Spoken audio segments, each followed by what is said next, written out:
वसुदैव कुटुंबकम। हमारे YouTube channel धर्म अध्यात्म में आप सभी का बहुत बहुत स्वागत है। मैं आज आपसे एक मंदिर के बारे में चर्चा करने जा रहा हूँ, जिस मंदिर का नाम है श्रीमंत दगदू शेठ हलवाई मंदिर, जो कि महाराष्ट्र के एक ज़िले पुणे में स्थित है। ये मंदिर जो है ना, वो गणेश जी के लिए समर्पित है और इस मंदिर के पीछे भारत की एक बहुत बड़ी ऐतिहासिक घटना जुड़ी हुई है, जिसके बारे में हो सकता है कई लोग ना जानते हों। और हाँ, इस मंदिर के बारे में भी हो सकता है कि कुछ लोगों ने ना सुना हो और कुछ लोग जानते हों। तो आइए चलिए इस मंदिर के बारे में विस्तार से मैं आपको बताता हूँ। तो यह मंदिर दगदूशेठ गणपति हलवाई नामक व्यापारी द्वारा स्थापित किया गया था, जिन्होंने ब्रिटिश राज्य के खिलाफ स्वतंत्रता संग्राम में भाग लिया था। मंदिर का निर्माण 1893 में हुआ था और यह एक प्रमुख पूज्य स्थल भी है, जहां हर वर्ष गणेश चतुर्थी पर बड़ी धूमधाम से मनाई जाती है। और यह मंदिर पुणे के प्रमुख धार्मिक स्थलों में से एक है। यहाँ की विशालकाय मूर्ति का दर्शन करने के लिए लाखों श्रद्धालु आते हैं। दगदू शेठ हलवाई मंदिर का नाम पुणे के प्रमुख व्यापारी और जनहितैषी श्री दगदू शेठ गणपति हलवाई के नाम पर रखा गया है।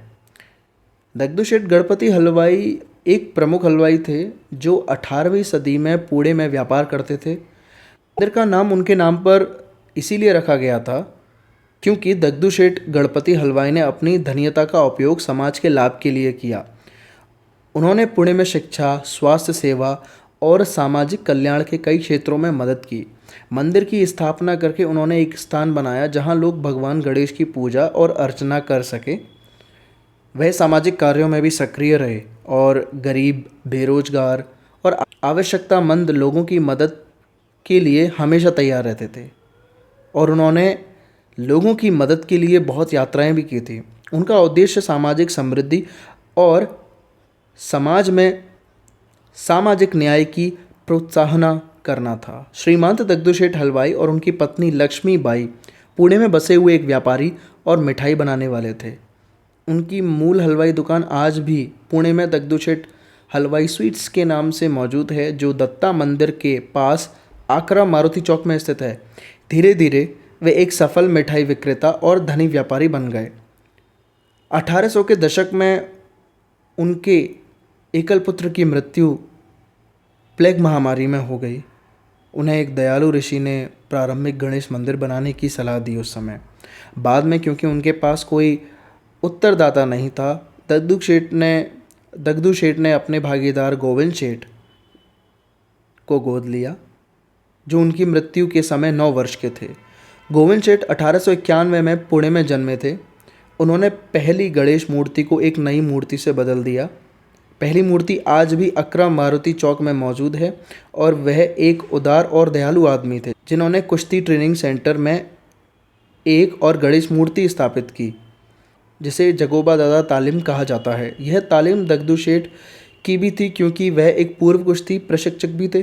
पुणे में एक चौक गोविंद हलवाई चौक के नाम से भी है, जिसका नाम उनके नाम पर रखा गया है। उनकी मृत्यु के बाद उनके पुत्र दत्तात्रेय गोविंद शेठ हलवाई ने दूसरी मूर्ति की जगह तीसरी गणेश मूर्ति स्थापित की। इस मूर्ति को नवसाचा गणपति के रूप में जाना जाता है और यह मंदिर आज भी मौजूद है। यह भारतीय इतिहास में एक महत्वपूर्ण घटना साबित हुई है और इस मूर्ति के निर्माण में 8 किलो सोने का प्रयोग हुआ है।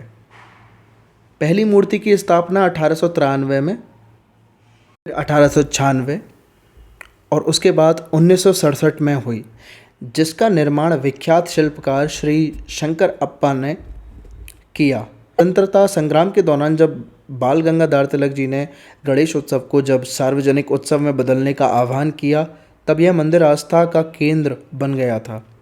यह आती है यहाँ गणेश जी के दिन में 4 बार आरती की जाती है। श्रीमंत दगदू शेठ हलवाई गणपति ट्रस्ट प्राप्त दोनों से दानशीलता कार्य का परिचालन करता है और महाराष्ट्र के सबसे धनी ट्रस्टों में से एक है। ट्रस्ट पुणे के कोंडवा में पिताश्री नामक एक वृद्धाश्रम चलाते हैं। इस आश्रम का निर्माण करीब 15 मिलियन यानी कि 1,90,000 अमेरिकन डॉलर की लागत में हुआ था और यह मई 2003 में खुला। उसी इमारत में ट्रस्ट 400 गरीब बच्चों के लिए आवास और शिक्षा प्रदान करता है। ट्रस्ट द्वारा प्रदान की जाने वाली अन्य सेवाओं में गरीबों के लिए एक एम्बुलेंस सेवा और पुणे जिले में जनजाति क्षेत्रों में स्वास्थ्य क्लिनिक्स शामिल हैं। दगदू शेठ के सामने की हलवाई की दुकान आज भी वही पारिवारिक व्यवसाय है जो आगे चलता है। श्रीमांत दगदू शेठ गणपति ट्रस्ट मंदिर की देखभाल का ध्यान रखता है और यह ट्रस्ट समाज के बड़ा परिवर्तन करने में संलग्न है। और इस मंदिर में सब कुछ बिना किसी समझौते के सुंदरीकृत, और श्री गणेश उत्सव के दौरान यह एक अनिवार्य दर्शनीय स्थल है। तो आज के लिए इतना ही। मैं उम्मीद करता हूँ कि ये वीडियो आपको ऐतिहासिक घटना को समझाने में मददगार रही होगी, और ये भी उम्मीद करता हूँ कि अब जब भी आप इस मंदिर जाएंगे तो आपका अनुभव और भी समृद्ध होगा इस वीडियो को देखने के बाद। वसुदैव कुटुंबकम।